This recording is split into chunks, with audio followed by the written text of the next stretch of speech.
Welcome, everybody, the American Space Museum. I'm Marquette, and we're so glad you're with us to stay curious. Today's February 1st, 2022, and 19 years ago this morning, a lot of hearts were broken when Columbia didn't make it back from a successful 16-day mission of science. And we're going to celebrate and honor the astronauts of Columbia, all 7 astronauts. We're going to tell you a little bit about them, and we're going to share with you at the end the thoughts of Eileen Collins, who wrote the epilogue to what we're going to say is the definitive book, Bringing Columbia Home, talking about the recovery efforts of bringing the astronauts in the vehicle back home here to Cape Kennedy and to their families. In this book, written by Mike Leinbach, the launch director of STS-107 in 2003, and Jonathan Ward, good friend, both great friends of our museum, and Jonathan Ward did an excellent job with Mike, talking about the tragedy in the terms of the human beings behind it, and the recovery effort unparalleled on there. And I do want to kind of stick to a little bit of a script today because this is a very difficult subject to talk about, obviously, and we are not here to talk about the tragedy in a sense of why it happened and what happened. This book right here and about 5 other appendixes to it is a definitive investigation of the Columbia accident. And we all know that a piece of the foam on the external tank hit the left wing, punched a hole in it about the size of a small suitcase. Nobody knew about it, and it was unknown to the crew when they re-entered over Texas. And Marty Winkle, my cameraman and co-producer, lived through this horror. And it was what size, Marty? I said the size of a small suitcase, but you might want to clarify, punch the hole in the tile, not the wing. yeah, in the tile of the leading edge of the wing, though, the tile in there. And we've heard at the American Space Museum all kinds of stories from people involved in this. So it's always fascinating to be what I call the mosquito on the wall, not fly on the wall down here. And this weekend, we had our astronaut memorial at Sandpoint Park and honored all 17 astronauts during NASA's darkest week, the Apollo 1 tragedy on January 27th, 1967, Challenger explosion January 28th, 1986, and in 2003, February 1st, when Columbia didn't come home. And very touching ceremony. And then this weekend, Marty Winkle was in he was the head of the committee of the Grumman lunar module builders of our landing ship on the moon 50 years ago. They finally had the Apollo 13 reunion 50th anniversary, on the 52nd anniversary, almost 52 years later. And a wonderful, happy time contrasting this weekend. So the rest of the week, we're going to share with you some photographs and also on our Facebook of the memorial service, as well as the wonderful Apollo 13 celebration, a near fatal accident, of course, where Fred Hayes was there, moonwalker Charlie Duke, Jack Lausema, and Eileen Collins was there, and a lot of friends of the museum there that we've made along the way, including Jonathan Ward and Mark Usiak. And we know Tom Usiak's watching. Thank you. Tom has sent me pictures already for our Shuttles of February that we'll kick that off tomorrow and look at our Shuttles of February. As every beginning week of the month, we're going to profile throughout the month the shuttles that flew in that particular month. And guess who we're going to have kick it off with us next week is none other than Hugh Harris, the voice of NASA. Hugh's very excited to get involved in staying curious with you all. So we're going to have Hugh once a month at the beginning of the month talk about the shuttle era and the shuttles he was involved with before he retired in the early 2000s. And he was the voice of NASA, spent many years in the PR department of NASA, and a good guy. And we're happy to bring Hugh Harris along to help you stay curious. Let's see, the 113th launch of a shuttle. 113th launch of a shuttle. Imagine that. Was out of a number sequence. This was STS-107, and it had a beginning that led to its end. It was Columbia, and that is orbiter OV-102, and it was the matriarch of the fleet, rose from pad 39A, and foam debris from the external tank hit it, and damage was suspected on the ground but not verified, and the crew never knew about it. A perfect 16-day microgravity space lab mission ended in tragedy with the debris falling over South Texas and into Louisiana.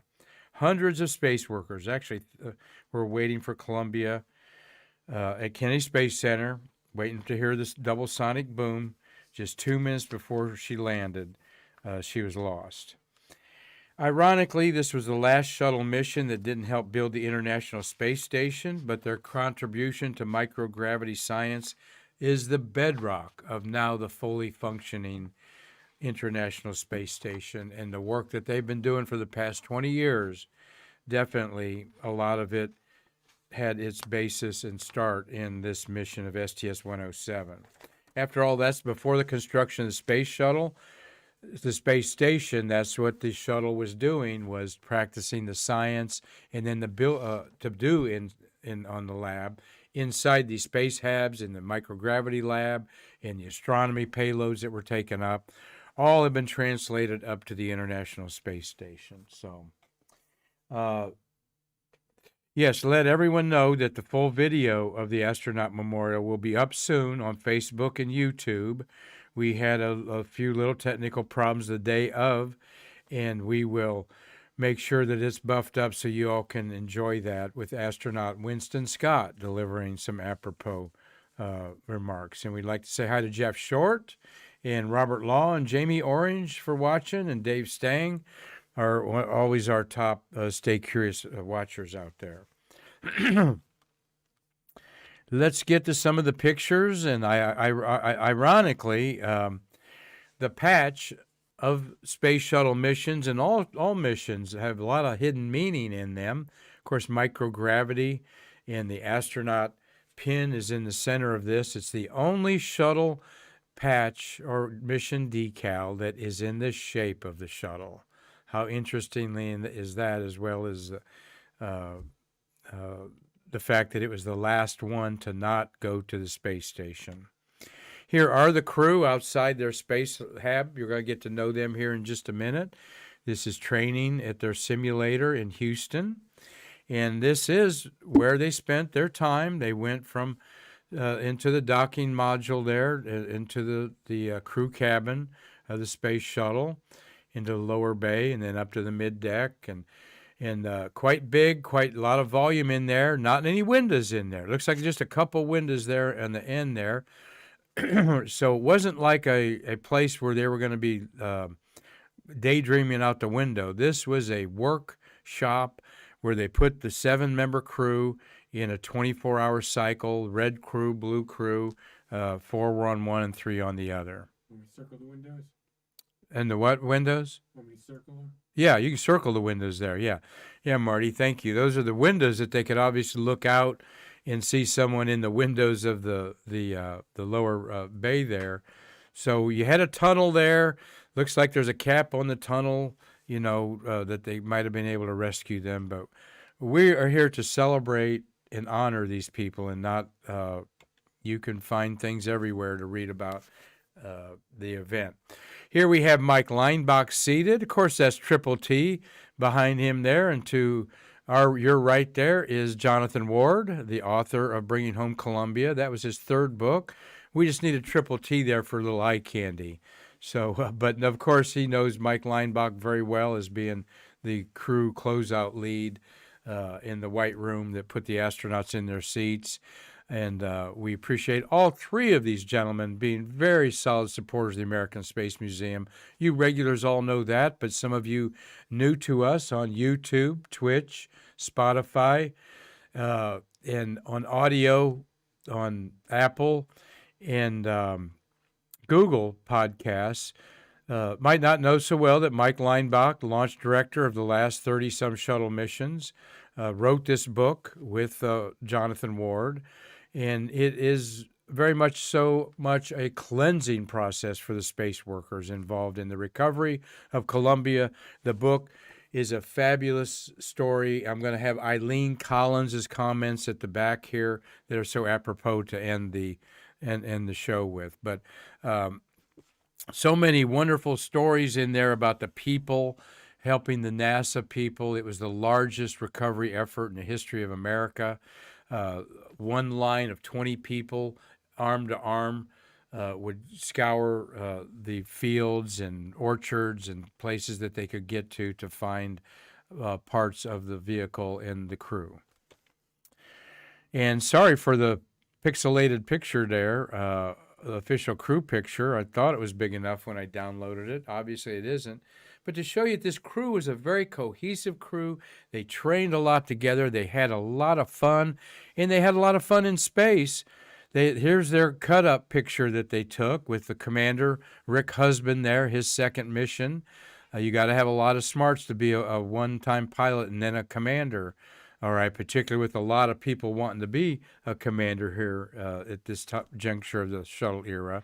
But there they are having a little fun with their commander, and they repeated it in space. What fun is that? Look at the smiles on them.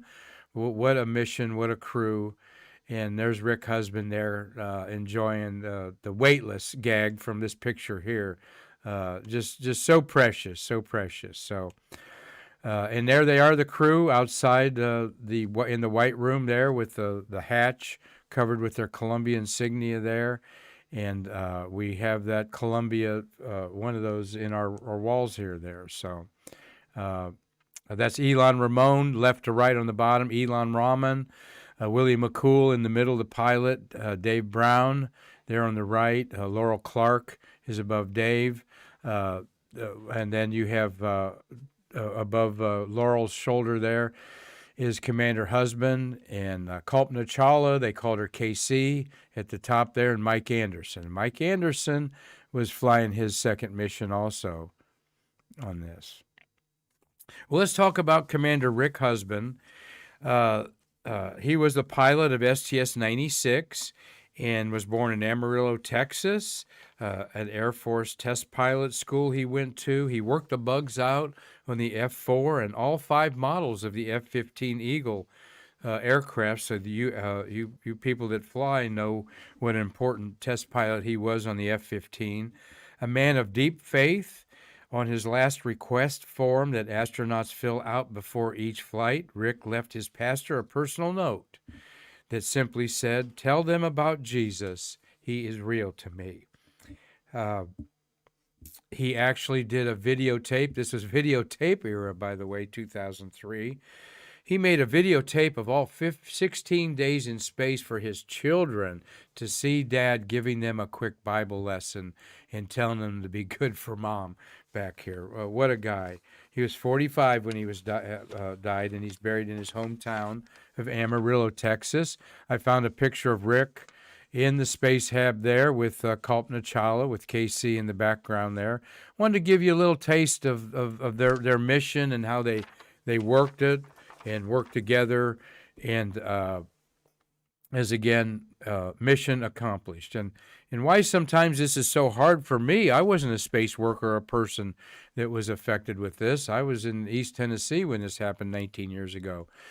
But frankly, it's knowing people like Marty and Triple T and meeting a few astronauts like Eileen Collins that could have been on this mission, and knowing in their eyes, meeting Winston Scott that could have been on this mission, but a simple stroke of fate.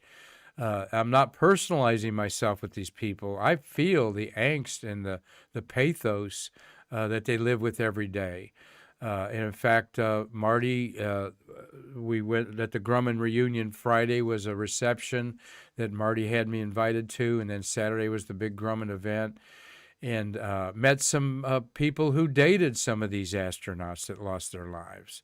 And 19 years later, to thousands of space workers at Johnson Space Center and here at Kennedy Space Center, tens of thousands of people are walking around with a heavy heart today. Willie McCool was born in San Diego, California. If that's not the best astronaut name ever, Willie McCool. He was a naval aviator and a test pilot at the famous Fox River, Maryland facility. Flew more than 24 aircraft and 400 carrier landings. So he was an awesome pilot and would have made a great commander. He was part of the new wave of astronauts that were chosen in 1996 when we were kind of transitioning from music into things like, he was a Radiohead fan and rap. And he got a kick out of it when Mission Control played the Radiohead song Fake Plastic Trees as his wake-up call during Columbia's last mission. The youngest of the Columbia 7 at age 42, so these were all very mature, seasoned people with families. And Willie's buried at his home in Anacortes, Washington. And here's a picture of him drawing blood on an experiment during the STS mission. These pictures were beamed back to us because of the internet in 2003, though we were still using some VHS tapes and so forth at the time. The modern era had begun because of these pioneers. Mike Anderson enjoyed a 10-day space mission on the fifth and last exchange of an astronaut at the Russian space station Mir in 1988. So that was mission 89, STS 89. So he got to look inside the Russian space station Mir, which is pretty cool. He was the payload commander, responsible for more than 80 experiments. There we have him inside there with a big fat checklist or list of things to do. He sang tenor. Pardon me? It's probably a procedure. Yeah, that's what I was looking for, Marty. Procedures manuals there. And with 80 experiments, think of all the procedure manuals. And to talk to the astronauts that do these things, you know, you're up there doing a couple science projects for the University of Michigan. There, I said it there, Dave Stang. I got the words out. Or Ohio State University. And you're doing that experiment on this mission maybe for 1 or 2 or 3 hours, all right? And then that's it. It's a one and done. You button it up, you put the key on it, so to speak, and log your data. And they might already be analyzing some of that data before this mission came back. But Anderson was born in Plattsburgh, New York, grew up in Cheney, Washington. Again, Willie McCool grew up in Washington, also there. So though he's born in San Diego, he did grow up in Washington. Anderson went to the University of Washington in physics and astronomy. This was his second space flight, like I said. He was had a beautiful tenor voice, sang in the Houston Church Choir. And he is buried in Arlington National Cemetery at age 43, as are a lot of these astronauts. Honoring Kalpana Chawla. I've asked several astronauts, how do you say this lady's name? Kalpana, Kalpana, and then Chawla, Chawla, and they say Chawla, like you're saying Chawla, but then they all say, we just called her KC. Okay. And KC, her first name is a name that means imagination. She was born in India, the first Indian astronaut, as well as a female Indian astronaut. She went to college in India at Punjab College, but then she went to Texas, University of Texas at Arlington, and University of Colorado. She was a really skilled flyer. Bob Cabana told me about her, the astronaut and former director of Kennedy Space Center and now third in charge. He was one that told me how to say her name at an astronaut memorial. But he said she really loved to fly planes because Bob loves to fly. And we're talking about the fixed wing planes out at your local airport. So she loved tail draggers and flying aerobatics. And she was, this was her second flight also. She was on STS 87 and the first Indian woman to fly in space, an inspiration not just to her nation, but all women everywhere. She was died at age 40, so she was the youngest. And interestingly, her remains were cremated and scattered at her wishes over Zion National Park in Utah. And here she is again in space there. Sorry, a pixelated out picture. But there you are. She's looking over a checklist there, a procedure manual on the STS 107 flight.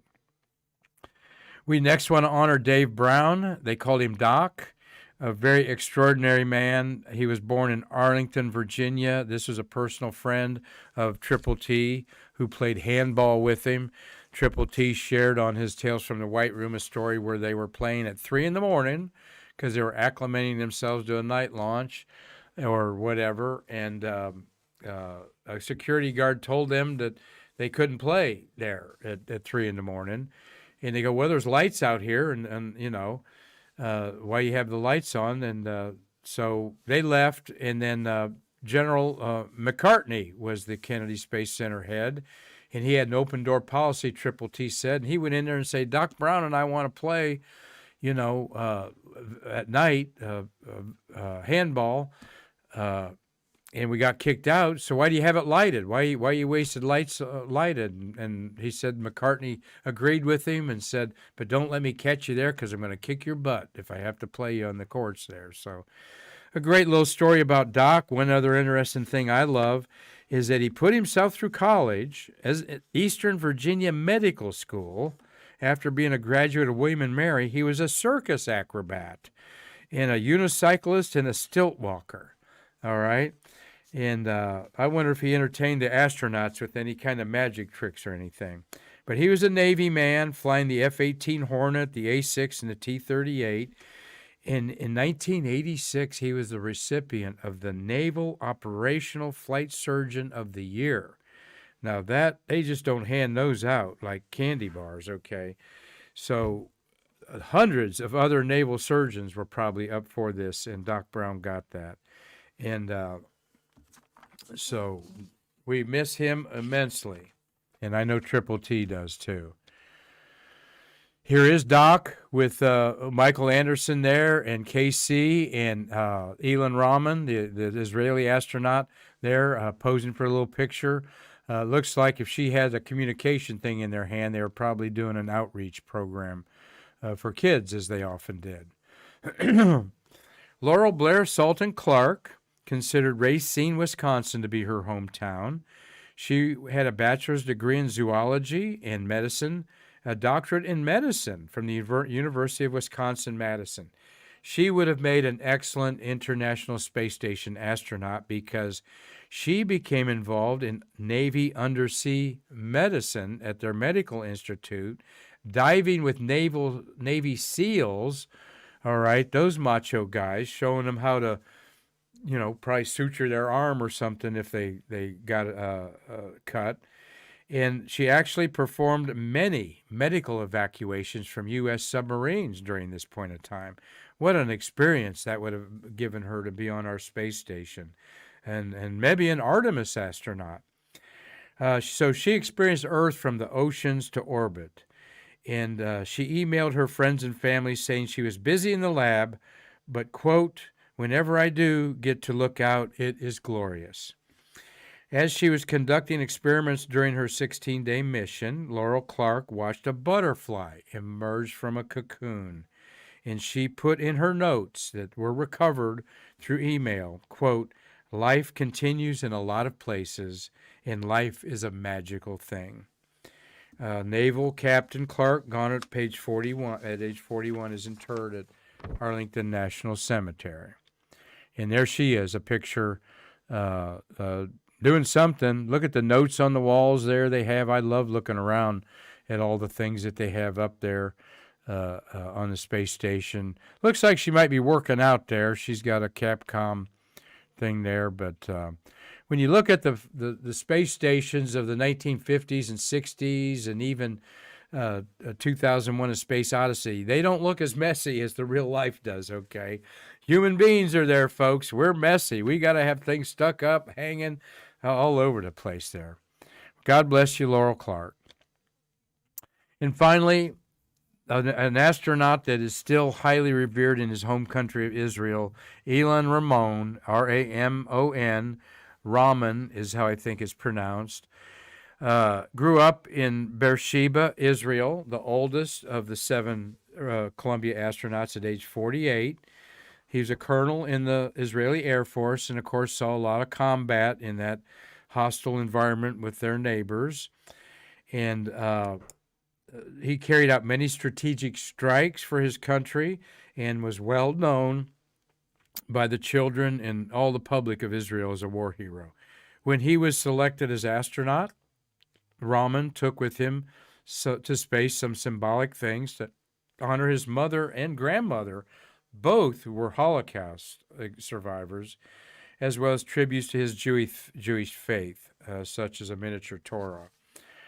Though many of these items were never recovered, all right, what was recovered, and there is Elon Ramon in space there. Look at there, dry trash on one side. He might have a tape recorder or some science experiment package circuitry there that he's playing with there. Well, what was found in the recovery of the Columbia was this, with a scientist having this in Israel.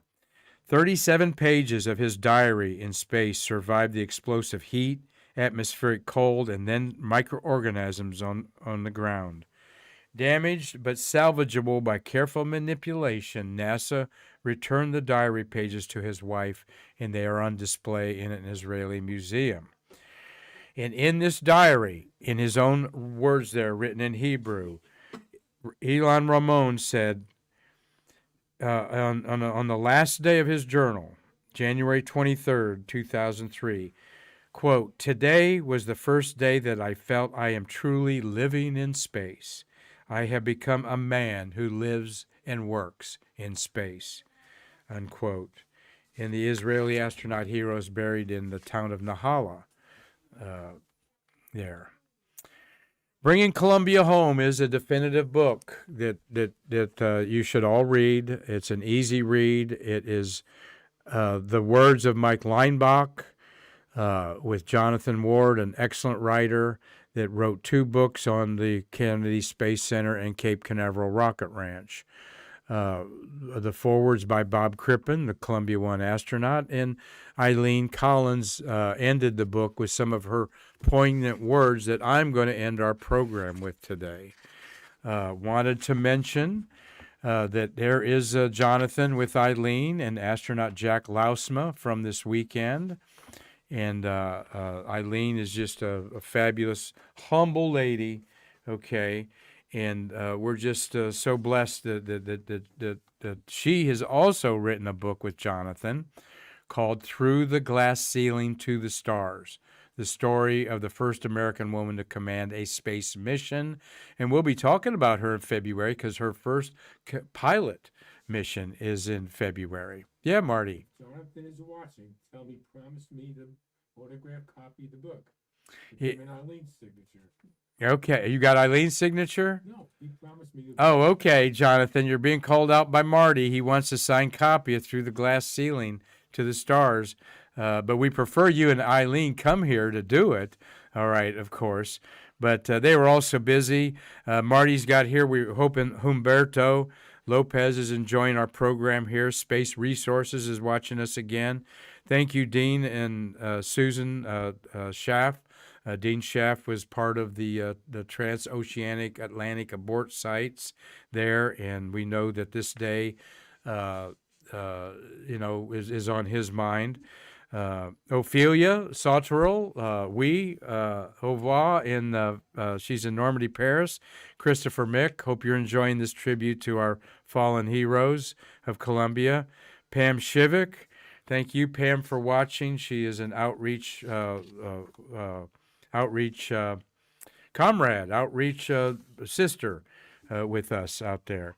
And my daughter Jessica is watching with my granddaughter McKinley. So we're all, thank you very much for you all staying curious today. And we wanted to get you a little, there's Eileen's book. And I wanted to emphasize I'm going to read you what Eileen says in her epilogue because I thought it was a beautiful way for us all to wrap our heads around this from an astronaut who then commanded the return to flight after Columbia, STS-114. And I'm quoting Eileen in her epilogue, Eileen Collins. Out of disaster came compassion and meaning. People came together to search for Columbia, in part due to their sorrow for the loss of the crew, and in part due to their devotion to the mission of space exploration. This story also gives us a chance to reflect and to ask ourselves why we explore. She goes on to say the Columbia crew's mission gave them the chance to fulfill their dreams, just like her dreams were fulfilled by going to space. It was an opportunity to fly to space, have an adventure, visit microgravity, live and work in a totally new and unusual environment, experience a feeling and freedom that you cannot possibly simulate on the surface. Look down on our beautiful planet, push yourself to achieve the mission's challenging goals, and be part of a team with a meaningful vision.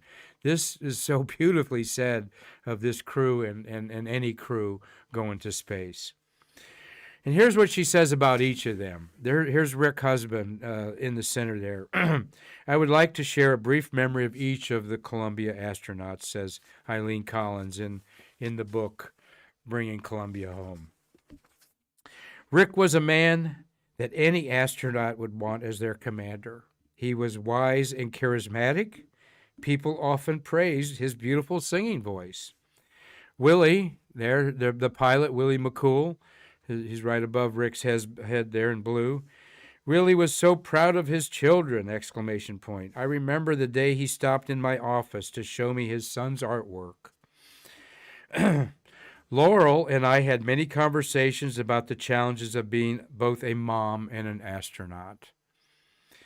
Michael Anderson there, was also a family man, and he always seemed to have a smile on his face, especially when he was going out to fly the T-38, which who wouldn't? That's your personal jet, is your personal Uber to go anywhere you want in the country. Elon often asked me to fly with him in the T-38. He was very humble and quiet, says Eileen Collins, and clearly dedicated to his family. I wish I had gotten to know him better. KC and I worked together in the simulator, trying to solve the sneaky problems presented to us by the training team. She had such a calm and logical way about her. And Dave was an optimist. No matter how tough a problem he faced, Dave was a man of ideas and solutions. What a wonderful thumbnail sketch of each of them, Eileen. Thank you for that. But as time passes, I believe we should recall the happiness they brought to the people in their lives, as difficult as it is to lose them. My respect and thanks also go out, Eileen says, to those who designed, built, and operated and maintained the shuttle. This is what Marty is all about here, that worked as a launch process services computer manager on all the shuttles. Several technicians at Kennedy Space Center remarked to me that the loss of Columbia was in some ways like the loss of a family member. And of course it was. They raised and nurtured Columbia through her lifetime. And finally, Elaine says, I must close by expressing my heartfelt thanks to the many thousands of people who work tirelessly in East Texas and Southwest Louisiana. They worked under emotional stress, time constraints, cold weather, and changing scenarios. When this was going on, folks, the recovery, we were full out embarking on the first Gulf War, was this same weekend as the Columbia disaster. B-52s were roaring out of Barksdale and other bases around there. But she goes on, Eileen Collins does, they completed their unprecedented mission. Never had there been a search effort of such a magnitude. Due to their efforts, the shuttle returned to flight and the space station was completed. And those are the thoughts in the epilogue of this wonderful book by Eileen Collins. And thank you, Eileen, for those words. I thought that was an appropriate way to end today as our astronauts are flying in space there, happy smiles. So I hope that y'all take this little remembrance of STS-1 and take it with you throughout the year. And Not STS-1. I mean, STS-107. Thank you, Marty. But STS-107, take some of this with you all year and remember that the American space program has changed our lives for the better, thanks to the sacrifices of brave men and women willing to serve their country and go into the exploration of the unknown. And as we think about just not the Columbia crew, but the Challenger and the Apollo 1 astronauts in this week of remembrance, today's space renaissance that we beautifully saw a wonderful night launch last night and going to see another one tomorrow afternoon, they rest on the shoulders of these giants. For it is the incredible successes that we're having today would not be possible without the sacrifices made by so few people. And not just the astronauts, but over 36 space workers lost their lives at Kennedy Space Center in Cape Canaveral during our wonderful 60 years of human space flight. And we honor them for what they've done also. So I'll end today's program. Marty, anything else to be said? No. Well, I'll leave us all with the plaque that is out there at Launch Pad 34, where the Apollo 1 astronauts lost their lives 55 years ago.